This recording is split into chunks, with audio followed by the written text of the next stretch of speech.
ഈ കൊച്ചു ടി വിയിൽ അല്ലെങ്കിൽ അങ്ങനത്തെ കുട്ടികളുടെ ചാനലൊക്കെ റിലീസ് ചെയ്യാൻ പറ്റിയ ഒരു സിനിമയായിരുന്നു ഐലൻഡ്. കാരണം തീരെ കുഞ്ഞുകുട്ടിയൊക്കെ കാണാൻ പറ്റിയ ഒരു മൂവിയാണ്. മൂവി അത്ര വെറുപ്പിക്കുന്ന കാര്യങ്ങളൊന്നുമില്ല, എന്നാലും ഞാൻ ആ ഒരു സ്റ്റോറി ലൈൻ പറഞ്ഞതാണ്. കാരണം നല്ല പഴക്കമുള്ള ഒരു സ്റ്റോറിയാണ്. 2016 ഈ മൂവി അനൗൺസ് ചെയ്തത്. സോ അന്ന് അനൗൺസ് ചെയ്ത് 2018 ഷൂട്ടിംഗ് തുടങ്ങി, പിന്നീട് ഒരുപാട് ഇഷ്യൂസ് കാരണം സ്റ്റോപ്പ് ചെയ്ത്, പിന്നീട് 2021 റീസ്റ്റാർട്ട് ചെയ്തു. സോ ഇത്രയും വലിയൊരു ഗ്യാപ്പ് ആ ഒരു മൂവിക്കുണ്ട്. അതും ആ ഒരു കാലഘട്ടത്തിലെ സ്റ്റോറിയാണ്. നമ്മളെ കത്തി എന്ന മൂവിയിൽ വന്നൊരു കോൺസെപ്റ്റ് പിന്നീട് ഒരുപാട് മൂവീസിലൊക്കെ വന്നിട്ടുണ്ട്. അതേ കോൺസെപ്റ്റ് ഈ ഒരു മൂവിയിലും കാണാൻ സാധിക്കുന്നുണ്ട്. പിന്നീട് ഒരുപാട് കാലമായിട്ട് തമിഴ് മൂവീസിൽ ഉണ്ടായിരുന്ന ടെംപ്ലേറ്റ് പിന്നീട് ഇപ്പൊ അധികമൊന്നുമില്ല, ഒക്കെ സ്റ്റോപ്പ് ചെയ്തു. അതേ ടെംപ്ലേറ്റ് ഈ മൂവിൽ വരുന്നുണ്ട്. നായകന്റെ ഇൻട്രോ എന്ന് പറഞ്ഞാൽ മറ്റേ സാധാ ഒരു മാസ് ഇൻട്രോ അല്ല, മറ്റേ നന്മപരമായിട്ടുള്ള ഇൻട്രോ, പിന്നീട് സോങ്, പിന്നെ നായിക വരും, നായികയുടെ സോങ്, പിന്നെ അങ്ങനെ സിനിമയിലെ ബാക്കിയുള്ള കാര്യങ്ങളൊക്കെ അങ്ങ് കണക്ട് ചെയ്ത് പോകുന്നുണ്ട്. മൂവിയുടെ സ്റ്റോറി എന്ന് പറയുന്നത് നമ്മൾ ഒരുപാട് കാലമായിട്ട് കണ്ടു മടുത്തൊരു സ്റ്റോറി തന്നെയാണ്. എർത്തിലൊരു ഇഷ്യൂ ഉണ്ടാവും, ഏലിയൻ വരും, ആ ഒരു സംഭവം ക്ലിയർ ചെയ്യും, തിരിച്ചു, ഇത്രേ ഉള്ളൂ, സിമ്പിൾ. പക്ഷെ ആ ഒരു സ്റ്റോറി പോലും ഭയങ്കരമായിട്ട് നമ്മളിങ്ങനെ കണ്ടു മടുത്തിട്ടുണ്ട്. അതിപ്പോൾ ഇന്ത്യൻ മൂവീസിലായാലും ഹോളിവുഡ് ആയാലും എല്ലാം.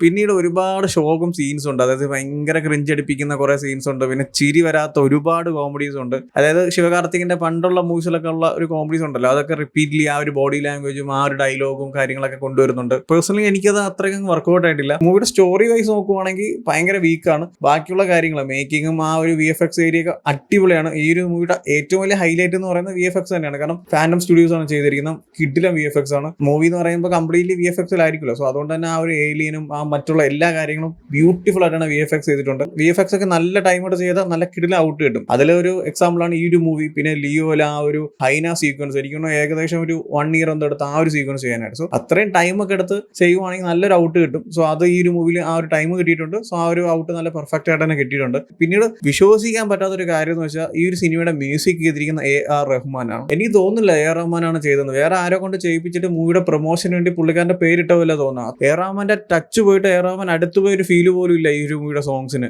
സൈഫൈ മൂവിയാണ്. സോ ആ ഒരു മൂവിയുടെ സ്റ്റോറി ഇങ്ങനെയാണ്, വേറെ രീതിയിലൊക്കെ ചെയ്യാൻ പറ്റില്ല എന്ന് പറഞ്ഞാലും നമ്മൾ സൈഫൈ എന്നൊരു കോൺസെപ്റ്റിനെ വെച്ച് ഒരുപാട് കിടില മൂവീസ് മലയാളത്തിലായാലും ഇന്ത്യൻ മൂവീസിലായാലും ഹോളിവുഡിലായാലും നമ്മൾ കാണുന്നുണ്ട്. സോ അങ്ങനെ ഒരുപാട് കണ്ടിട്ടുള്ളതുകൊണ്ട് ആസ് എ ഓഡിയൻസ് എൻ്റെ ഒരു ഒപ്പീനിയൻ പറയുകയാണ്, ഈ ഒരു മൂവി എനിക്ക് അത്രയ്ക്ക് അങ്ങ് വർക്കൗട്ട് ആയിട്ടില്ല. VFX-ഉം കാര്യങ്ങളും ബാക്കി മേക്കിങ്ങും അതൊക്കെ അടിപൊളിയാണ്. പക്ഷേ ആ ഒരു മൂവിയുടെ ബാക്ക് ബോൺ അല്ലെങ്കിൽ ആ ഒരു മൂവി നമ്മൾ കണ്ടുകൊണ്ടിരിക്കുമ്പോൾ ഒരു മെയിൻ ആയിട്ട് വേണ്ട കാര്യം ഒരു കഥയാണല്ലോ. ആ കഥ ഭയങ്കര വീക്കായി പോയി പിന്നെ പറഞ്ഞിട്ട് കാര്യമില്ല. സോ സിനിമ അത്ര ഷോകമാണ് അല്ലെങ്കിൽ ഭയങ്കര വെറുപ്പിക്കൽ എന്നല്ല ഞാൻ പറഞ്ഞു വന്നത്. ഇങ്ങനത്തെ ഒരു മൂവീസിന്റെ ഒരു പഞ്ച് ഉണ്ടല്ലോ, അല്ലെങ്കിൽ ഇങ്ങനത്തെ ഒരു മൂവി കാണുമ്പോൾ കിട്ടുന്ന ഒരു വൈബ് ഉണ്ടല്ലോ, അത് ഈ മൂവിയിൽ എനിക്ക് കിട്ടിയിട്ടില്ല. അതാ ഞാൻ പറഞ്ഞത്. ആ മേക്കിംഗ് VFX-ഉം ആ ഒരു ടെക്നിക്കൽ സൈഡൊക്കെ അടിപൊളിയായിട്ടുണ്ട്. സ്റ്റോറിയും മ്യൂസിക്കൊക്കെ ചെയ്തിരിക്കുന്ന AR റഹ്മാൻ ആണെന്നുള്ളത് വിശ്വസിക്കാൻ പോലും പറ്റത്തില്ല.